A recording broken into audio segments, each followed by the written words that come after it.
And good morning, everyone. We are live. Congratulations. You made it through the week. Good job.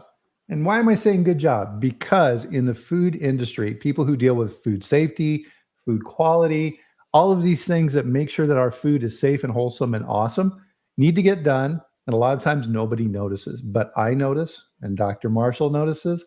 And so we wanted to say, good job. You did a good job this week. We really appreciate what you did for us. So if you're new to the chat, first off, good morning. Pull up a chair and join us for an hour. We're going to have a nice informal conversation around a food safety topic. And the first thing you'll notice here with this is that it's not a crazy presentation. We're not going to be going through PowerPoints and these type of things. The overall purpose of this is to do what food safety should do, which is to share information and help elevate the standard with everybody. Because food safety is not a point of competition. We're all working in this together. We're all doing the same thing. We all benefit from this. So that's our overall purpose here.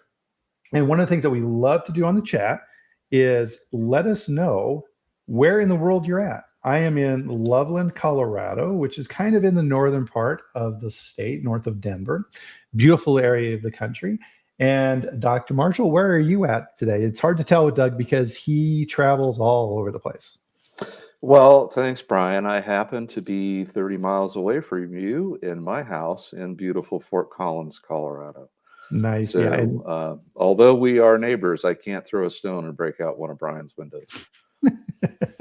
Although I think I've caught him trying one night. So Kara's here. Oh, Chile, Wisconsin. It's that time of year. And so if you're on the chat, you'll notice here in our chat, part of the fun part of this is the people who participated in the chat also come and watch the chat, which I absolutely love. So Kara, so glad you're here. Stephanie from snowy Germany, out in the Munich area out there. Stephanie, we're putting it together. So Stephanie will be on the chat here coming up next year. Duncan, Duncan exists in the cloud. And so that's a definite fact for sure. What's really cool about the chat too is as people are coming in, you'll see people from all over the world. So India and Nigeria and other places. It's just absolutely fantastic. So we really appreciate your support in those areas. So before we dive into our topic, one of the things that we like to do on the chat as well is everybody please pick up your beverage of choice and join Doug and I for a sip. And I always assume that everybody already knows who you are, Doug, but a brief introduction. So Dr. Douglas Marshall is the Chief Scientific Officer at Eurofins Scientific North America. And if you want to know something about microbe, that's the guy right there. He's one of the leading authorities on microbiology in manufacturing, right? So if you're trying to solve a problem and you can't get it figured out, Doug probably can help you out. So thanks for all you do in that area, Doug. I appreciate it, Brian. Cool. So with that, gosh, we got a whole bunch of, I think it's kind of a natural thing this time of year to look back. And we did a chat here a couple of weeks ago on putting together objectives for 2024 and these type of things. So kind of this reflective mode is a natural type thing. So part of that is looking back and saying to ourselves, what were we doing at this time last year? So Doug, do you kind of have any idea what you were up to at this time last year? Yeah, well, in December of 2022, I was invited to give a presentation at a food safety workshop for South Pacific Islanders on the island of Guam. Mm-hmm. And this was a U.S. government-funded project. And the organizer invited me to go, and I said, oh, wow, what a wonderful opportunity. Would be happy to. What topic do you want me to address?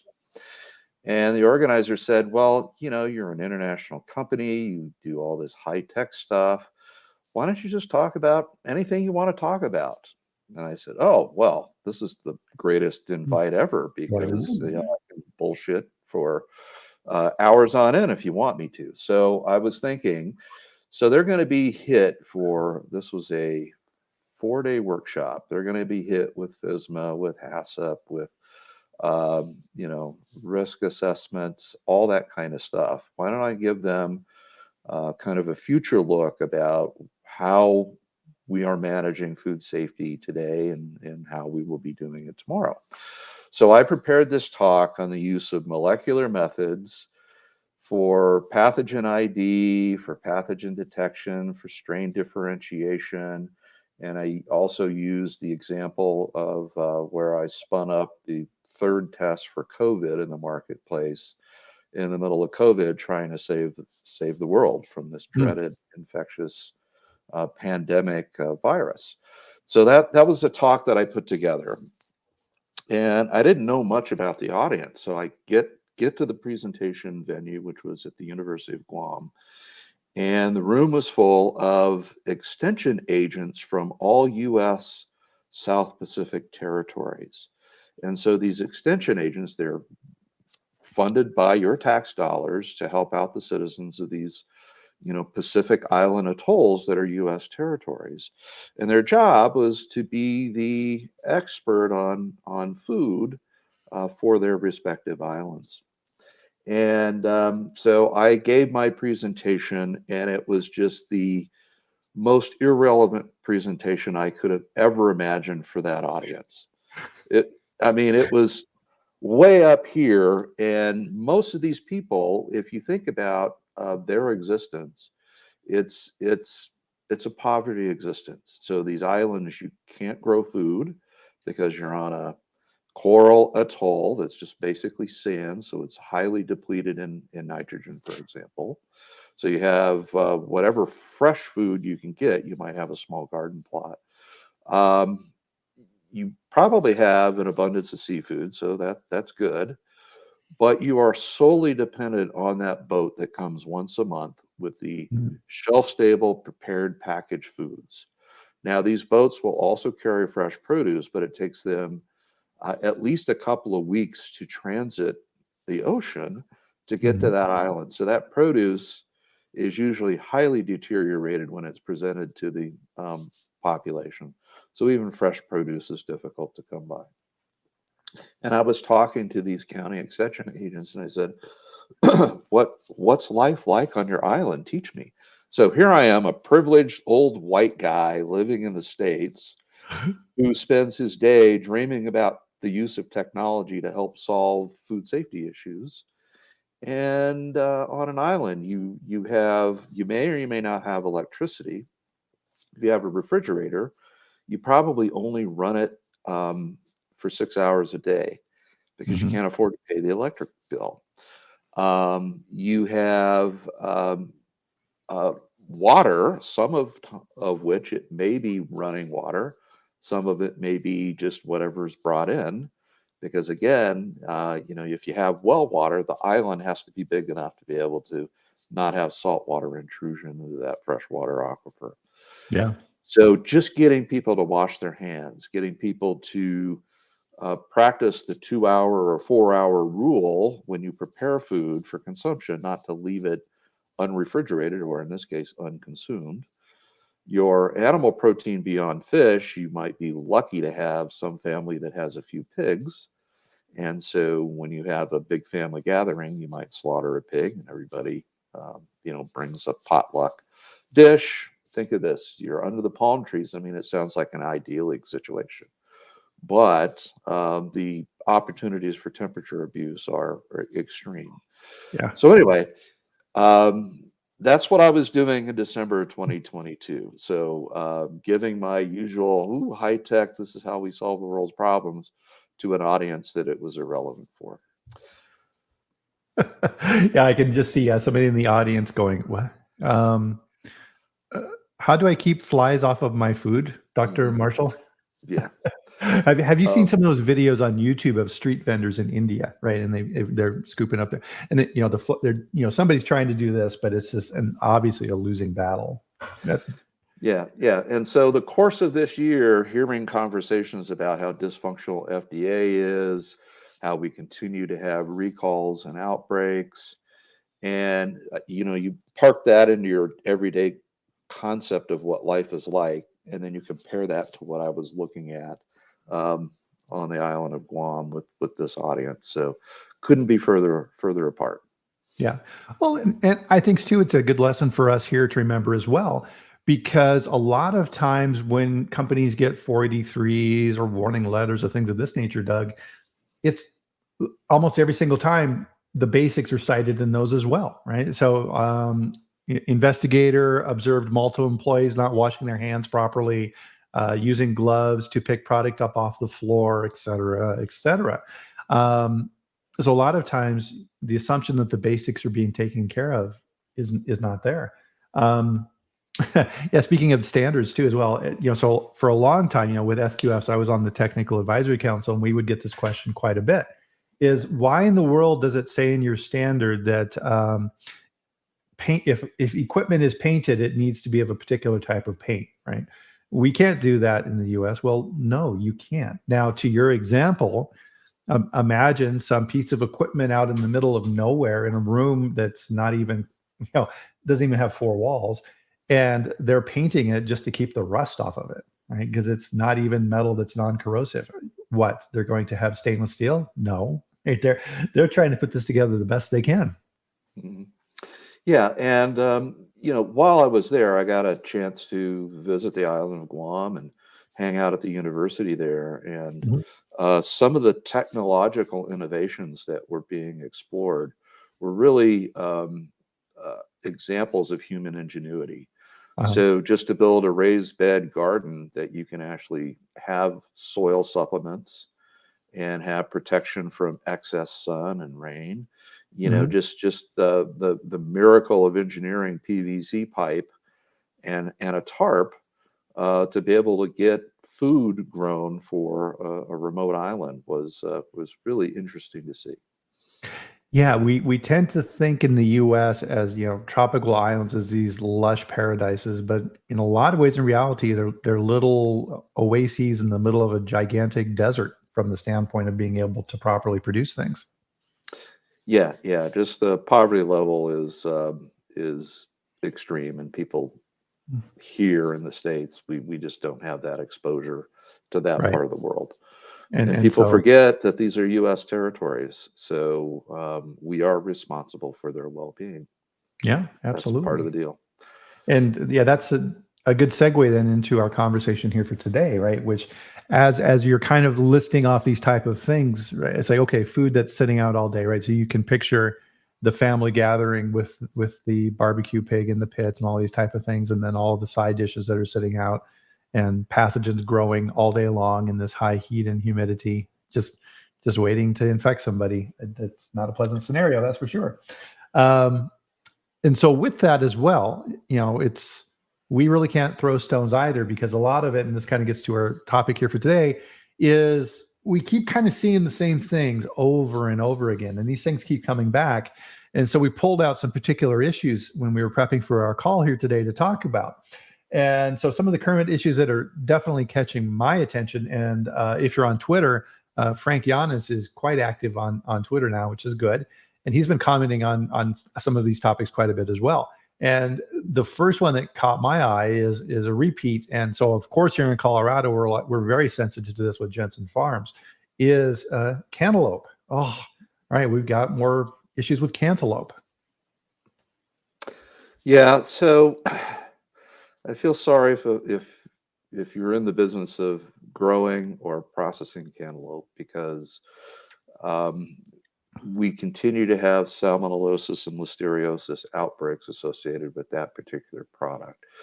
And it's pretty well known what the fruit issues are. So you've got a absorbent rind that Mhm. is difficult, if not impossible, to clean, let alone sanitize. You have a edible pulp that is high pH. So unlike most fruits, you don't have pH as your friend in the edible tissue of the cantaloupe. Mm. And so I think one of the contributing factors, obviously, are agricultural practices. So I've been in growing areas working with farmers and packing houses of cantaloupes over the last 10 years.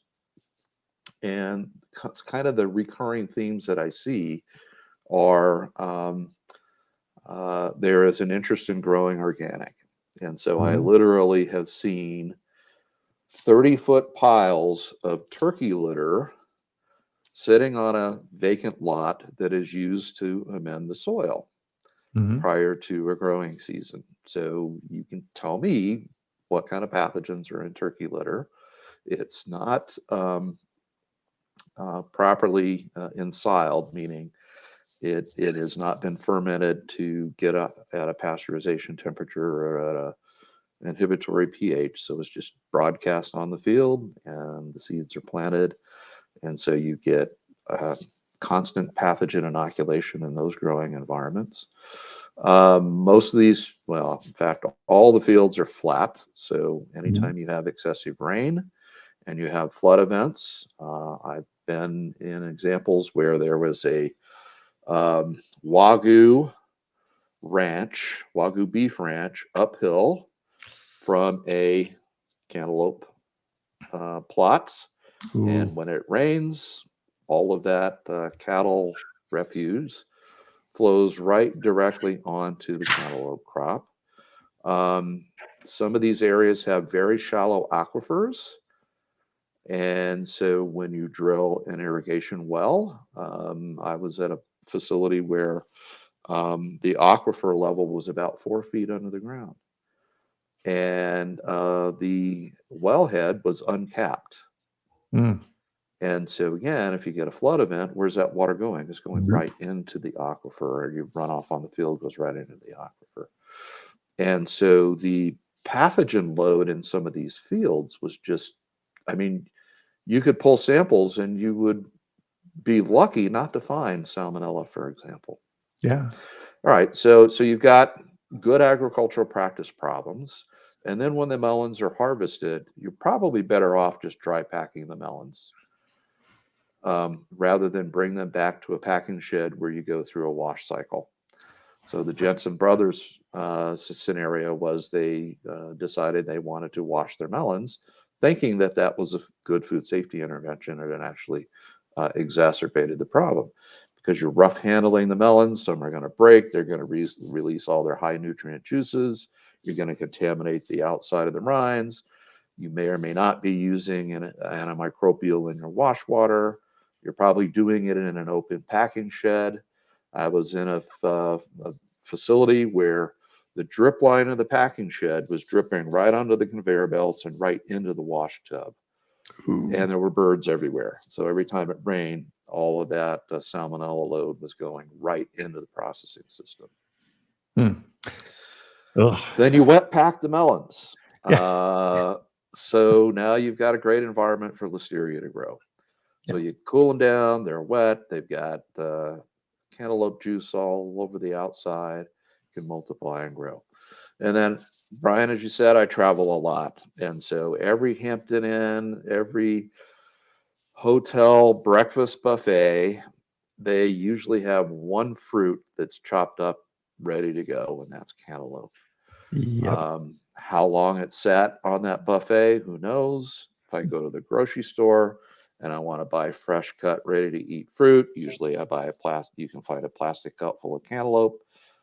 How much temperature abuse does that happen? Either during transportation, during retail display, at somebody's house. So, you know, every single one of these risk points can contribute to whether or not we have an outbreak scenario or not. Right. And those pre-cut pieces of fruit that are very convenient are a great way, right? When they're preparing that food, any pathogens are sitting on the outside of that rind, and then they run that knife through there and they're contaminating all those surfaces. It's kind of the same as, why is hamburger more risky than a steak? Well, it's because you're mixing it all up and putting the pathogens everywhere within that product. You just multiplied that surface ratio immensely with that product. It's kind of like Duncan is saying here, right? It's like people washing their raw chicken in the sink, right? And on YouTube, there's complete videos where people critique chefs and all the mistakes that chef makes between raw area and cooked area and how they're cross-contaminating things within all of those. And you just go, ew. Yeah, but remember, those guys and gals, they're entertainers. They're not professional food safety experts like our audience today. Right, exactly. So Gigi, which is very, very good to see her. Nice to see you. had a comment in here. Let's see, trying to write a message in the chat, but it's not working. So she was a food inspector in Brazil, and it was yeah. So she's pretty much saying here that, yeah, she's backing up what you're saying here. Yeah. In a previous company, we were looking at a supplier in the Philippines, and he had, sent over the food safety plan for us to review and all these type of things. And I took a look at it, and I'm like, okay, well, I got some questions. And so we got this owner on the phone and started talking with him and peppering him with food safety questions. And after a while, he stopped us and said, hey, listen, Bryan, I got to be honest with you here. We want to sell product in the US. So we went and hired a student at the local university who wrote this document for us so that we could give it to you. I'm not really that familiar with what it says. Yeah, right. You have to double check this stuff. We see a bunch of issues going on right now. We'll talk a little bit more about this later with lead in applesauce for children in these different packs. And kind of the leading theory at this point in time is cinnamon as the source. And go ahead and look at the FDA guidance relative to cinnamon and potential pathogens in cinnamon, right? So cinnamon, you're taking the bark off of a tree, right? It's exposed to everything, and they're essentially just processing it. No control. I have talked with suppliers, and you need to understand that as well. How are they processing this, and what are they doing for those risks as well? But I'm getting a little ahead of myself here on that. So it's just kind of the same type of things, how these all link together. So cantaloupe is definitely a big one. Another new one that's kind of makes sense, but we haven't really seen a whole lot on this, is listeria. So there's a big issue going on right now with peaches, nectarines, and plums. Any thoughts around that, Doug? Well, some of the reports that I've been seeing on these kinds of tree fruits are, number one, if you test them, it is reasonably foreseeable that you could occasionally find salmonella on on a piece of fruit, or excuse me, on a whole fruit, both in the orchard as well as after harvest. So that in and of itself shouldn't be surprising for most people, because when you have a fruit orchard, you're going to have animal intrusion. So that's going to be birds that are nesting in the trees. You're going to have drops that are a good food source for feral animals that are roaming through the orchard looking for breakfast, lunch, or dinner. So you will have a relatively low level shedding of salmonella in that growing environment. Most of these products are dry packed, so they're picked, they're put in a box, and they're going to retail. That might actually be a better practice than harvesting the fruit and then doing wet washing. Particularly because we know that these wet wash systems are highly prone to having insanitary conditions in the packing house. Because they're large, you've got large flume streams of water. You might have antimicrobial in the water to keep the microbial loads down in the water. Do they have much efficacy on the fruit? Some, but not a lot. Right. And then you've added water to the system. And so when you've got food on the outside of the peach, for example, whether the fuzz is important or not, I think that's kind of a minor consideration. Then you've got water, you've got food, you might have the right temperature. I mean, that's the equation for pathogen survival and growth. Right. Well, and part of that too, right, is remember a few years ago, Halloween, there was some issues with caramel apples. And people are like, oh my goodness, how did that happen? And they found out that, oh, hey, look at that. Pathogens are getting down inside of that apple through the stem and these type of things. So, and part of it as well is, was the pathogen present before the fruit was even formed, right? So you have the flower, and then the fruit starts growing around that pathogen and provides a nice little environment for it. So that's kind of nice. Part of it as well with a lot of harvesting practices with agriculture. You see these videos on YouTube where they'll have a machine that'll come up and clamp a tree and then shake the whole tree, and then the fruit falls on the ground. And we know that the ground is a major source of these pathogens as well. And then so they go and they pick the fruit up off the ground and off they go. So some of the fruit came off the tree. Some of the fruit was already on the ground, to your point earlier. And then it goes into the process as well. Yeah, and we spent a lot of time talking about sanitation in a food processing facility. How do you sanitize a lettuce harvesting mower or a fruit picking robot? Yeah. Well, What are the best practices for that? Are they built to proper sanitary design? No. Right. And where And they does sit this? outside all day and Yeah, all this, night for the yeah, whole and harvesting season. during the off season, this stuff is sitting in a shed somewhere, and then they bring it out and they dust it off and they use it. Mhm. And it may be a piece of equipment that's shared. That's an expensive piece of equipment that's shared with multiple farms. So then it's traveling between farms as well. And harvesting crates, they sit outside when they're not in use. Oh, yes, and they get reused over and over again. Anybody who's been in the valley in California when it's tomato harvesting time, right? Those trucks going down the road with all the giant totes, the big plastic totes full of tomatoes going out to the processor. Part of what we're seeing out there as well too, and this has been something that I've been tracking very closely, is emerging pathogens. So Bacillus cereus really seems to have got a lot of attention this year. What are your thoughts around that, Doug? Well, I think it has been a pathogen that, for the history of myself as a food microbiologist, has been gleefully ignored. Simply because it's a spore former. We know it's there. We know from historical outbreaks, it's been associated with starchy foods that have been cooked, so the spores survive the cooking process. You get temperature abuse after cooking, spores germinate and grow in things like rice and pasta and potatoes. And so you've got this gross temperature abuse window that allows for the surviving spores to multiply. If they are toxin forming strains, and they can produce toxin in the product. The product is then served without subsequent reheating to a kill step. And so that has always been kind of the cycle of Bacillus cereus. But I think more and more people now are for whatever reason are starting to look for it. And oh my gosh, they're finding it. And the problem they're having is, what is the risk? Yeah. So just because it's there, does that necessarily mean that it is a food safety risk? Mm-hmm. And I think a Yeah. lot of folks are struggling to get an answer to that question. Yeah, absolutely. And Bacillus cereus is a weird one when you compare it to Salmonella or Listeria or something like this, in that, if FDA, finds this in your product, easy call. Oh, there's a Listeria present in your finished product. Your product is adulterated and a threat to that consumer. Recall.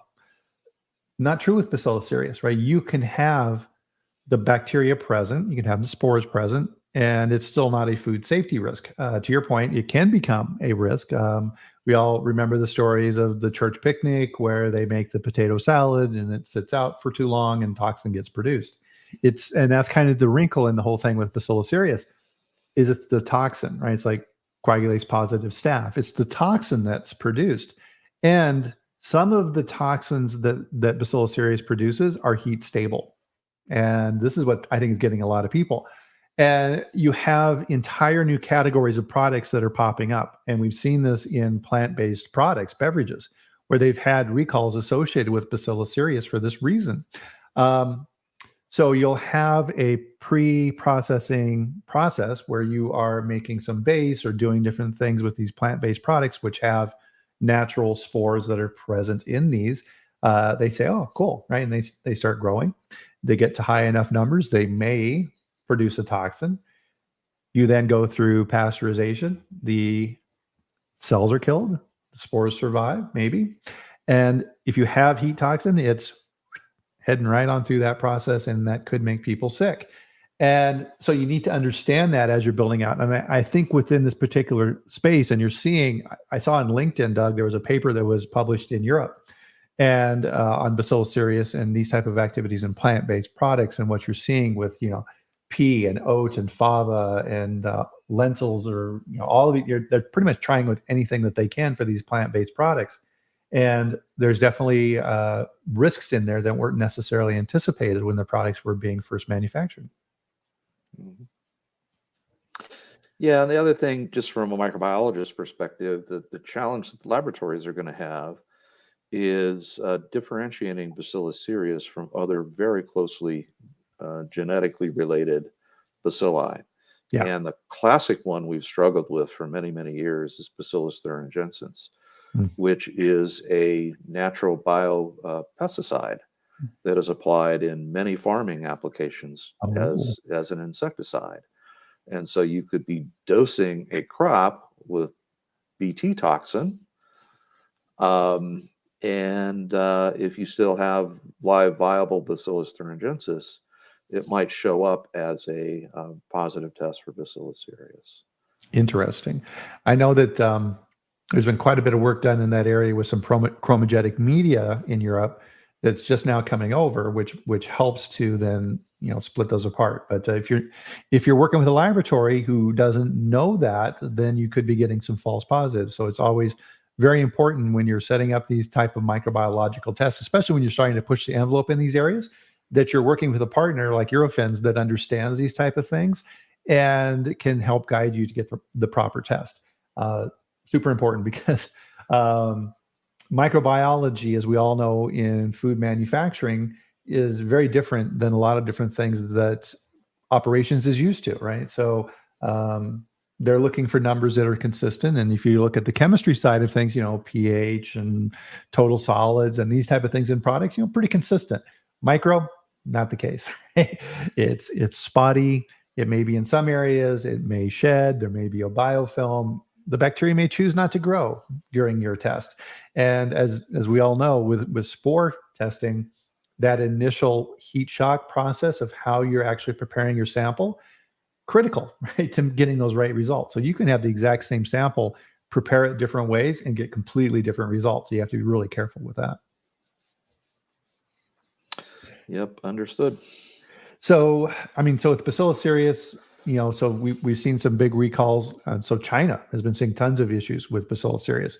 So we've been seeing rice noodles, chili powder. We've seen some issues with spices on that side as well. And we talked about plant-based milks.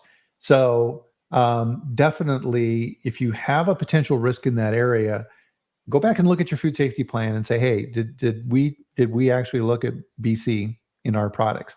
And FDA BAM, the Bacteriological Analytical Manual, is a great place to start. Start looking at those type of things. So we've been talking a lot about the micro side of things. Another one, foreign material. Again, right? When we talk about food safety, foreign material and products quite a bit here on the chat, because I think it gets ignored. But what are you kind of seeing out there in this past year relative to foreign material? Well, I'll just give you some anecdotal information.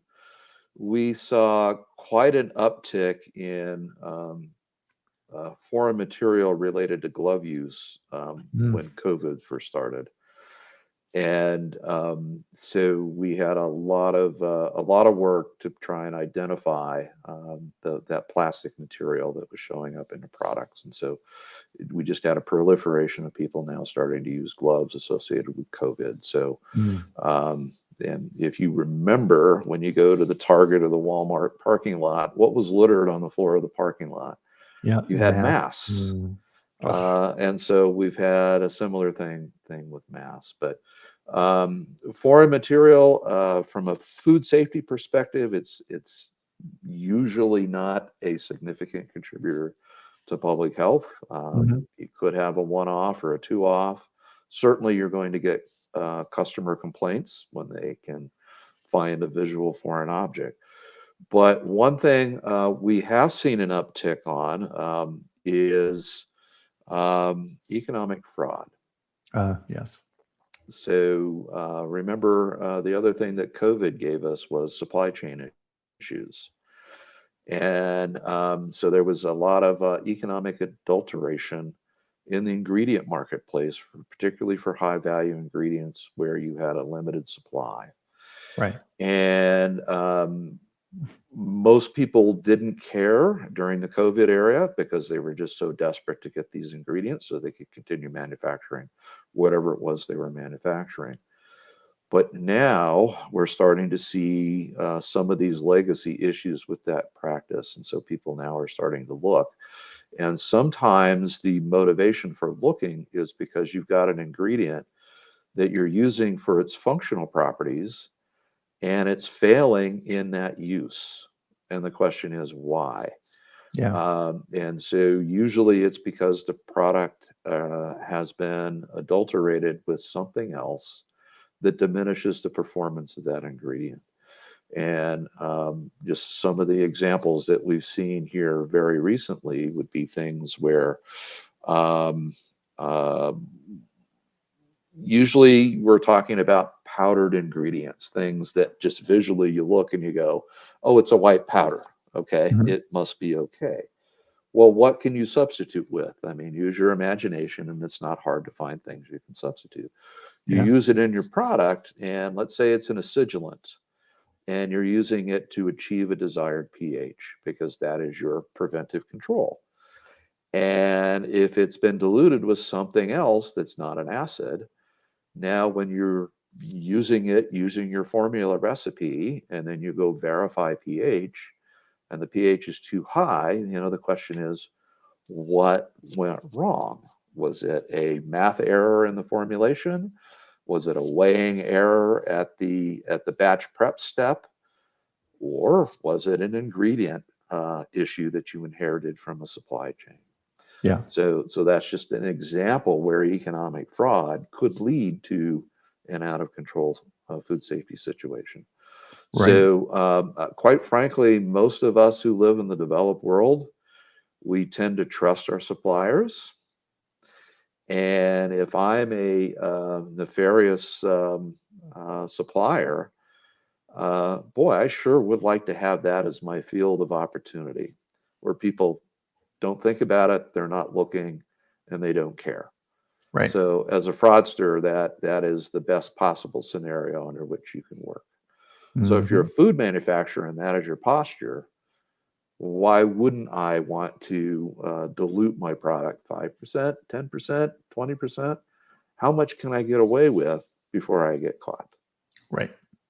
And you may even so yeah. Let's say that you have some type of an oil in your process, sunflower oil or something like this, and oh, Ukraine's at war, and that's the leading manufacturer of sunflower oil in the world, and you can't get it right. So your procurement people are scrambling, trying to find sunflower oil, and you may actually find real sunflower oil, and you check it and everything else, but you forget that it's old.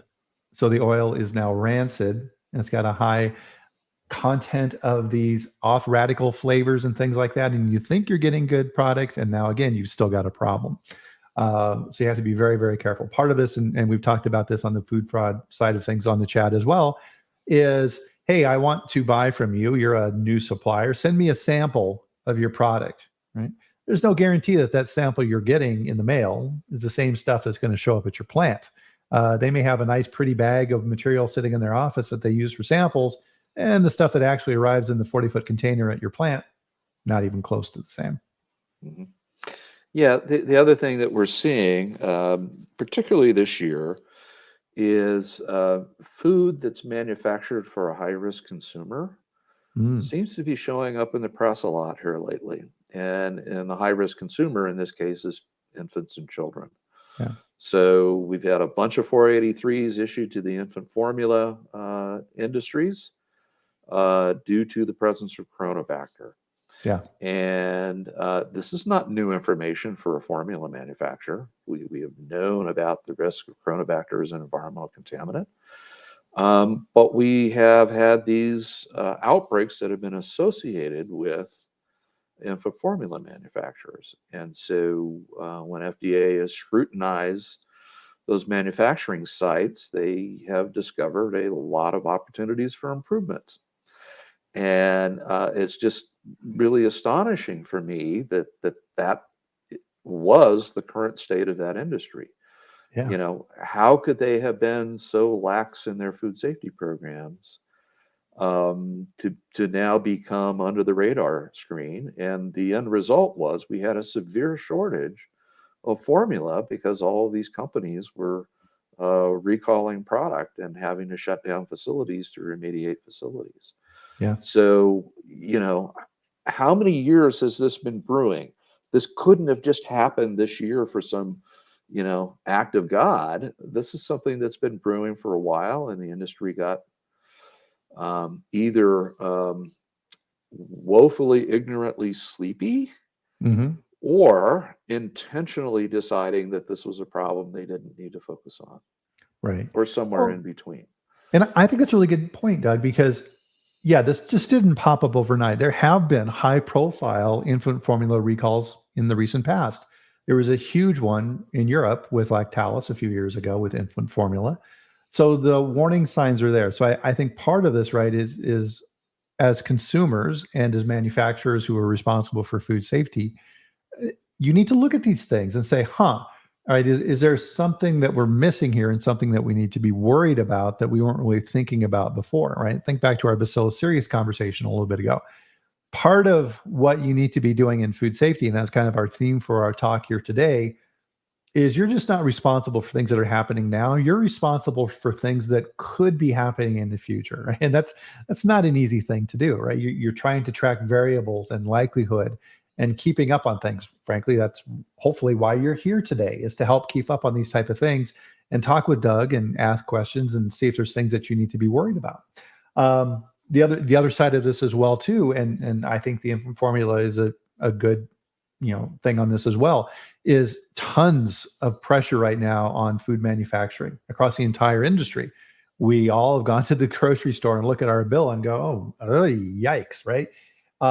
That puts incredible pressure. My wife the other week had bought some new shampoo. She ran out of shampoo, went to the store, got a new bottle of shampoo, still had the old bottle.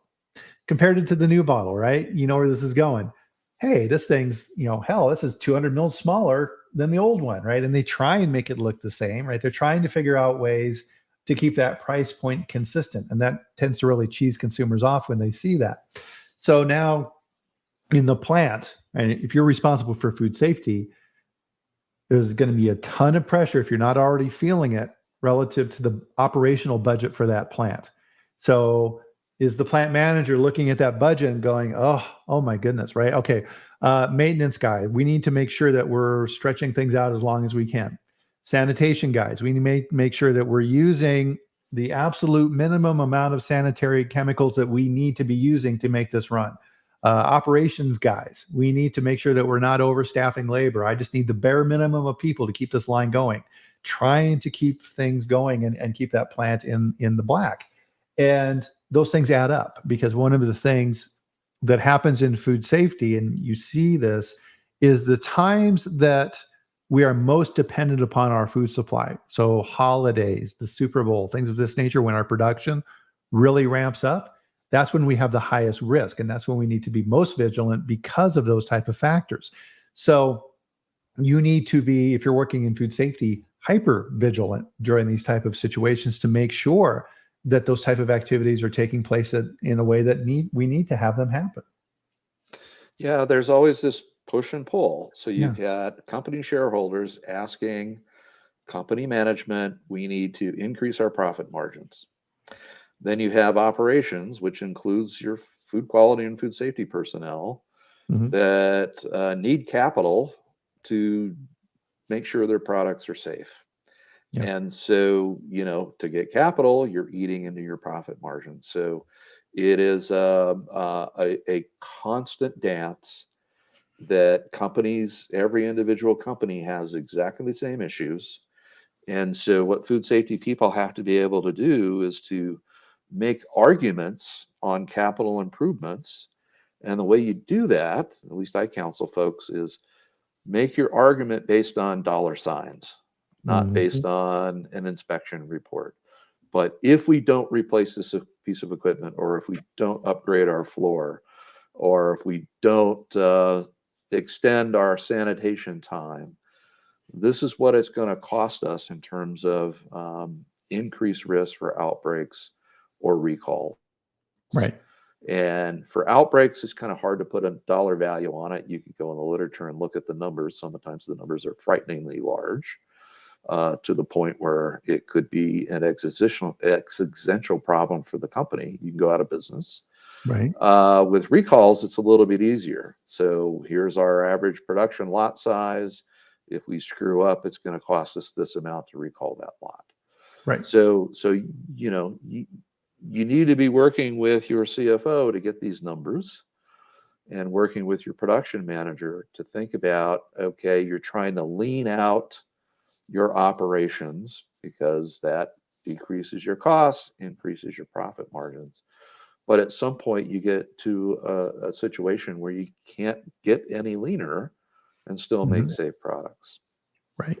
And on that front, well, number one, right, doing things like this and staying plugged into what's going on in the industry, super important, because we're all fighting against this phrase that I absolutely hate, which is, well, Bryan, I don't understand why you're so worried. We've never had a problem before, right? So, okay, well, past luck equals future performance. Well, great. We've played roulette, Russian roulette, and we've been lucky so far. That doesn't mean that's going to continue.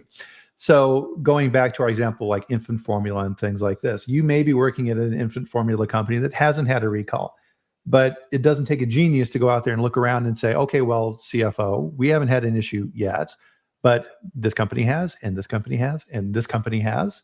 FDA is going to be coming to look at us. And we can estimate how much it costs these other companies when they have this grief. Tell you what, let's prevent that from happening. Right? And sometimes analogy in these areas in your personal life can help as well. You need to maintain your car. You need to go in for regular oil changes and make sure your tire's in good condition and keep your windshield wiper fluid. Yeah, Brush your teeth. your personal hygiene. Right? Yeah, you may be able to put it off for a little while and let's stick with the teeth one, right? And my teeth are fine. I don't really need to brush them that much. Well, all of a sudden, 6 months later, you're sitting in the dentist's office and he's drilling away in your mouth, right? And you're regretting that decision, right? So, and I think that's part of the challenge of what we do, Doug, is if we're successful, right? We talked about this in the beginning, the damage doesn't happen, right? Yeah. Here's another trend that I think also contributes to this problem is many food businesses are now being purchased and owned by venture capitalists. Ooh. Investors. And so these are companies that buy up brands. They are, most of the time, they don't have anybody on staff that has any experience running a food manufacturing facility. Mm-hmm. And many of these companies that are sold have a lot of deferred maintenance in the physical plant. And I mean a lot. Right. And so that might not be represented in the due diligence done by the acquirer. Yeah. So they see this large piece of equipment. Hey, it um, transitions ingredient A into ingredient B. So whatever that unit operation is. And some of these legacy pieces of equipment can be dozens of years old, and they have probably been band-aided to death to get to the current operational state, but it could clunk at any minute. Yeah. And so do you keep putting super glue and band-aids on to keep that system running? It was probably built to insanitary specifications, meaning you can't really get them clean and you can't get them sanitary. Right. And then you go to the new owners and say, hey, we need, $2 million to upgrade the facility. How quickly is that conversation shut down? Yeah, exactly. Because two points on that, and it's a really good thing for us to all think about, is number one, a lot of times in food companies, the senior leadership is not from food, right? They didn't come up through the plants. They didn't. It's a CFO from a automaker or something like this, who now all of a sudden is the CEO of a food company. And to your point, when acquisitions happen, it's financial. And so the accountants come in to the company they're thinking about buying, and they don't want to advertise this. So they're keeping it low key that they're thinking about buying this company because they want to avoid a bidding war with potentially another purchaser of this company. And they go into these special rooms that are set up, which have all the financials on the target company. And it's to the company's advantage that's looking at being acquired to make those books look as good as possible. So to your point, that $2 million capex for that new piece of machinery that's needed, that's not going to happen, right? And all they're looking at is that EBITDA, right? The earnings before income tax, amortization, and depreciation. And they're saying, okay, well, what's your sales? What's your profit margin? What'd you pay in taxes? Okay, yeah, this is looking pretty good based upon all this and a multiple. And the financial guys all kick out a number, and then they decide that that's the right purchase price. To your point, then after the fact, all these little gremlins start popping up. Wouldn't it be a good idea to send someone in who knows about these type of things prior to the acquisition and say, oh, we've been to your plant. You have significant capital that needs to occur. We're going to deduct the cost of that capital from our purchase price. Mm-hmm. Right? A lot of times that doesn't happen. It's a critical move in companies to be able to do that. Because, as food safety professionals, a lot of times we're the ones caught with trying to fix those problems after the fact. And on that side too, I've been involved with this as well, is companies may acquire other companies. Let's say that you're a dairy company and all of a sudden you acquire a juice company because the CEO thinks it'd be a really great idea because, hey, they're beverages. What's the difference? Huge, huge difference.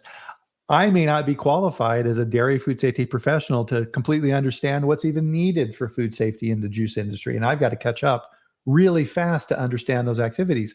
And during that period of time, there's a risk. And there's a huge gap associated with that because a lot of times during these purchases, the previous leadership and teams, right, they're like, okay, well, we don't need you guys anymore, right? We already have a VP of food safety. We don't need two. So sorry, but you need to find a new job, right? And that knowledge gets lost.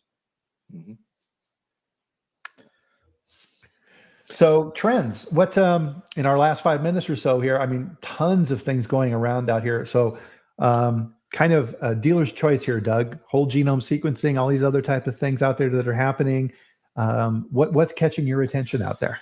I guess from a personal perspective, the thing that irritates me the most, I mean, there are a lot of things in life that irritate me, but this is one that I think from a food safety perspective is just baffling to me how poorly the industry manages this problem.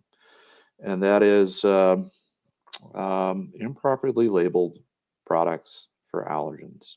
Uh, Leading cause of recalls every week goes by, and there is an undeclared allergen issue on with a food product. And although it's not an issue where we're going to have mass casualty events, it is a recurring issue for the industry. It's a recurring industry for regulatory bodies, and I'm just baffled at how poorly the industry is managing this and has been managing this for years. So when I think about the future, what I would like to see is companies being better able to manage this problem. And it's not really that difficult. We don't need sophisticated science to help us manage allergen declaration on labels. uh, It's an ingredient management problem, it's an R&D problem, it's an ingredient sourcing problem, and it's a problem out on the manufacturing floor. But people all are making a judgment call at every one of these steps. So it's a people problem for me. So I would very much like to see the food industry solve this problem. It's a management problem. So we spend, I spend almost every waking moment dealing with pathogens. But from a personal perspective, it annoys the hell out of me because I've got family members who have food intolerances. To be playing Russian roulette every time I go to a restaurant or every time I go to a grocery store, I'm looking at menu items and ingredients. I am 100% reliant on that declaration for the safety and well-being of my family. yeah. And when I have so little faith that the food industry, quite frankly, I'm going to use some French here, gives a shit about this, it continues to be a problem for my family. Yeah. And when you think about the consequences of a household, if you have just one individual who has one food allergy, the orbit of that individual also now has to change their behavior. Right. So it's not just that one individual who has a sensitivity. It now becomes the problem of the whole family, Mhm. and so it's not a happy situation for me. Yep, absolutely. And I think you're absolutely right, because for the labeling piece of it, it kind of breaks down into two buckets. There's the new products that are coming down the pike, and then there's changes to existing products. So a lot of times, right, the R&D guys, they're doing bench tops and they're changing stuff and tweaking that. And a lot of times the labeling doesn't follow suit, or there's a change in the manufacturing plant where the printer of the package, it changes from one company to another because they're a lower cost. And you have a change in that may not be checked off on. Or you have old packaging material that's sitting in the warehouse, and oops, we forgot to order packaging last week. Hey, there's a roll of film back in the warehouse back there. Go back there and grab that. And if you start asking those questions, and a lot of times with food safety professionals, it just comes back to this question of, hey, this new label that we're putting in the plant, who checked that?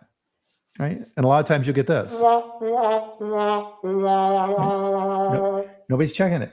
Or, and we've seen this time and time again, and this is this one irritates me. I won't name the company, but major snack food company. And they've had, over the past few years, multiple recalls for allergen mislabeling. Those are all, to your point, Doug, system failures. And when those occur, as someone like yourself who is very, very concerned with these type of issues, because this all comes down to people, everything we're doing comes down to protecting people. And if you don't have that level of trust, it's gone, right? Once that company has shown that they're incapable of managing this correctly, you're not going to buy from them again. The radical analogy I use, because it's very obvious for us as Americans, is going to foreign countries on vacation with a less than stellar reputation. Boy, our guardrails go up big time, and we're very, very careful. We don't want to get in that situation, and I'm sure no one on the chat wants to get in that situation. So I agree. That's one that irritates me, and as well, because that's always in the top three, and it's completely preventable. And soapbox. What's kind of cool, and this has caught my attention recently as well too. And are they good? Are they not? I don't necessarily know how accurate they are, but because of this trend, and to your point, Doug, this trust issue, you're seeing companies now that are filling the gap, and you have home test kits. There are, for example, now home test kits for gluten, where you can stick your sample of food in there and see if what that manufacturer is saying is really true. Yeah. So these little lateral flow strips that we all became familiar with when we were doing self-administered COVID tests, they are handy. They are sort of easy to use, but I kind of struggle with, how do you present a sample that's a solid food to a lateral flow test strip? Yeah. So, and I'm biased. I work for testing labs, so, keep that in mind too. But, it's possible for you, Bryan, to do brain surgery on yourself. But is the outcome really going to be what you expect than if you went to a neurosurgery center? Yeah, exactly. That's a great one to end on there, to get everybody thinking about that. So we're almost out of time here, Doug. Unfortunately, great topic here today. Any thoughts you would like to leave with people here for the end of the chat?